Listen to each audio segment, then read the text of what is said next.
नमस्कार, मैं हूं अजय शर्मा और आप देख रहे हैं दृष्टि सागर। देश में लोकसभा चुनाव चल रहे हैं। 5वें चरण के मतदान संपन्न हो चुके हैं। छठे चरण के मतदान 25 मई को होने हैं। ऐसे में भारतीय जनता पार्टी किस तरह से जीत कर आएगी वो तो 4 जून को पता चलेगा, लेकिन व्यापारी क्या सोच रहे हैं देश के, और भारतीय जनता पार्टी से संबंधित ये जुड़े हुए व्यापारी क्या सोच रहे हैं, हम अशोक गोयल जी से बातचीत करेंगे। आप भारतीय जनता पार्टी के अंदर व्यापार प्रकोष्ठ के राष्ट्रीय सह संयोजक भी रहे हैं और व्यापारी कल्याण बोर्ड से भी जुड़े रहे हैं, तो कैसे देखते हैं इन मतदानों को आप? देखिए शर्मा जी, 2024 का जो मिशन है हमारा जी, माननीय श्री नरेंद्र मोदी जी के नेतृत्व में 400 पार लाकर एक बार देश के अंदर सनातन संस्कृति युक्त विकसित भारत के निर्माण का, उसी विजन की ओर हम आगे बढ़ रहे हैं। अपेक्षित सफलता जो हमें मिलनी चाहिए थी वो मिल रही है और निश्चित रूप से हम अपने लक्ष्य में सफल होंगे। जहां तक व्यापारियों का प्रश्न आपने कहा है, जी, देश का छोटा कारोबारी, लघु उद्यमी, मध्यम वर्गीय उद्यमी, बड़ा उद्यमी, व्यापारी, ये राष्ट्र की वित्त वितरण, परोपकार, रोजगार व्यवस्था की रीढ़ है। 10 करोड़ से ज्यादा इनकी संख्या और 10 से दुगने 20 करोड़ से ज्यादा लोग इनसे जुड़े हुए हैं। ये समाज सदैव से राष्ट्र का शुभचिंतक रहा है। जी, जाति बिरादरी कोई भी हो, वैश्य समाज, पंजाबी समाज, ब्राह्मण समाज, कोई भी हो, लेकिन हमेशा से राष्ट्र के हित में चिंतन किया है। और मैं तो यहाँ तक कहूंगा कि 1953 में जब जनसंघ की स्थापना हुई थी, जी, उसके बाद से निरंतर ये कारोबारी वर्ग अपनी दुकानों पर, उस समय दीपक होता चुनाव चिन्ह, झंडे लगाकर कहीं ना कहीं अपना समर्थन राष्ट्रवाद के प्रति व्यक्त करता था। और आज पूरे देश में व्यापारी भाजपा के साथ ही नहीं है, बल्कि पूरी ताकत से मतदान भी कर रहा है। अनेकों स्थानों पर मेरी बातचीत हुई है, अनेकों प्रदेशों में बातचीत हुई है, क्योंकि मैं व्यापार प्रकोष्ठ के कारण भी देश से जुड़ा हुआ रहा हूँ, व्यापारी सुरक्षा फोरम के कारण भी, जी, और अंतर्राष्ट्रीय वैश्य महासम्मेलन का वरिष्ठ पदाधिकारी होने के उसके नाते भी। जी, और मेरा व्यापार भी 4-5 प्रांतों में है। तो मुझे ये खुशी होती है जानकर कि सब जगह देश में एक ही बात है कि इस देश का नवनिर्माण मोदी जी ने किया है। इस देश को दुनिया में जो आज सम्मान मिला है, उसमें मोदी जी जिस तरीके से पूरे दुनिया के नेता के रूप में उभर के आए हैं, वास्तव में वंदनीय है। 2014 में मोदी जी प्रधानमंत्री बने थे। 26 मई 2014 को अमेरिका के अंदर विश्व की पंचायत को संबोधित करते हुए उन्होंने भारतीय संस्कृति के बारे में, भारत के बाजारों की क्रय क्षमता के बारे में, भारत के किसानों की उत्पादन क्षमता के बारे में, भारत की महिला शक्ति की मान्यता के बारे में, और भारतीय योग का संदेश सारी दुनिया को मोदी जी ने दिया था, जी, जिसे सारी दुनिया ने अपनाया और शांति और सद्भाव के संदेश को आज दुनिया ने पहचाना है। हम यहाँ अपने भारत में औद्योगिक हब बनाकर उत्पादन बढ़ा रहे हैं।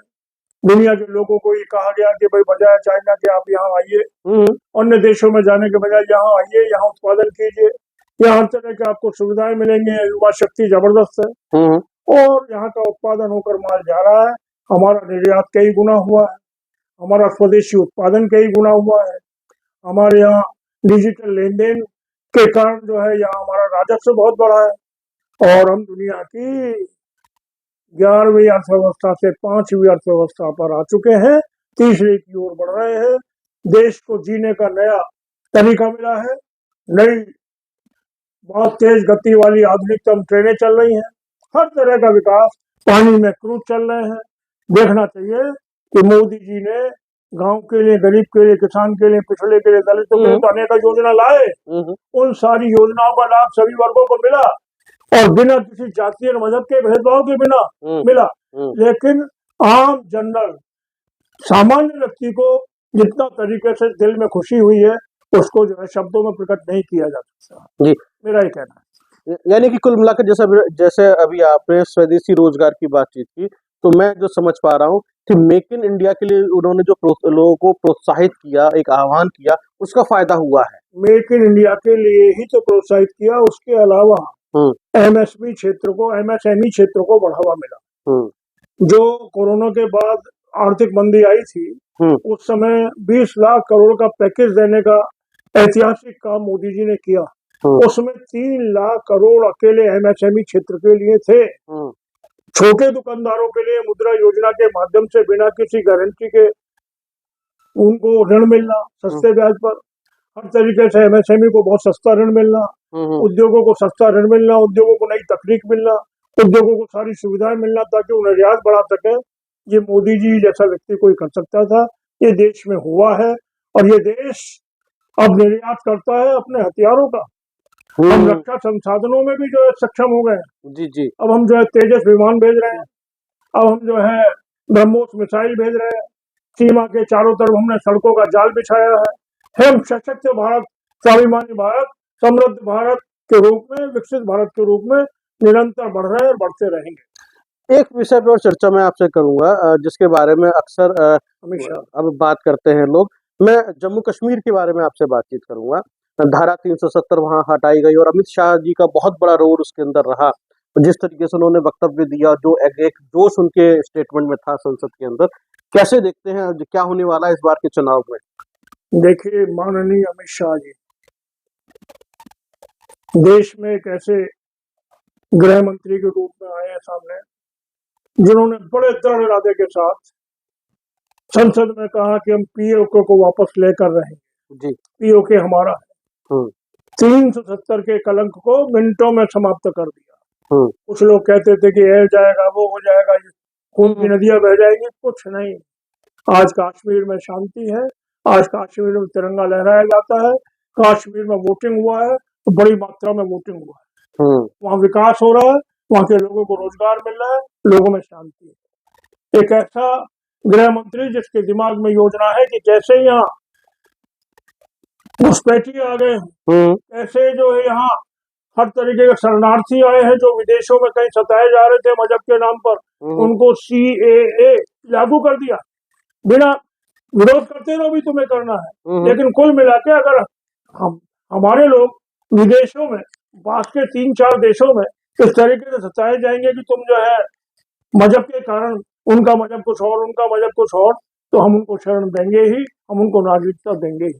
हम किसी का नुकसान इसमें नहीं कर रहे हैं। लेकिन इतनी बात जरूर है कि बहुत सारे निर्णय माननीय अमित शाह जी ने किए, जैसे राम मंदिर का मार्ग प्रशस्त हो गया कानून के माध्यम से जी।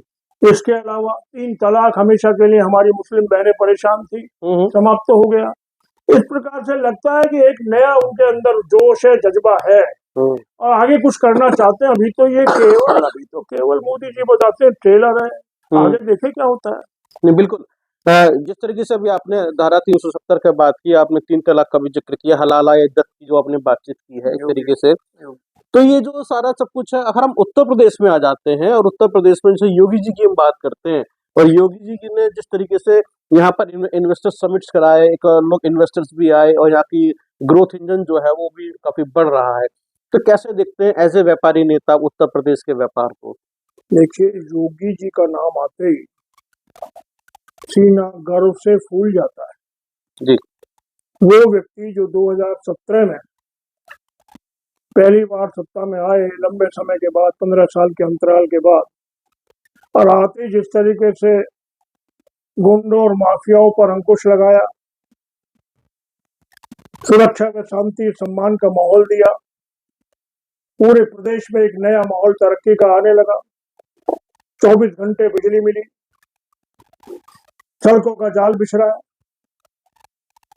नए नए एक्सप्रेस हाईवे बन रहे हैं, नए नए चिकित्सालय बन रहे हैं, मेट्रो का जाल बिछ रहा है।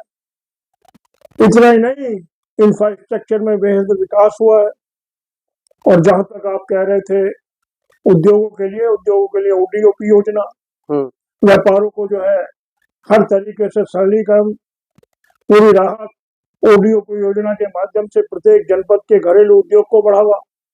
और जो 40 लाख करोड़ रुपए का अनुबंध हुआ है उत्तर प्रदेश में उद्योगपतियों द्वारा किया गया है कि हम यहाँ लगाएंगे, उससे जब देखिए किस तरीके से 10 लाख करोड़ लग भी चुका है, किस तरीके से यहाँ का विकास होगा।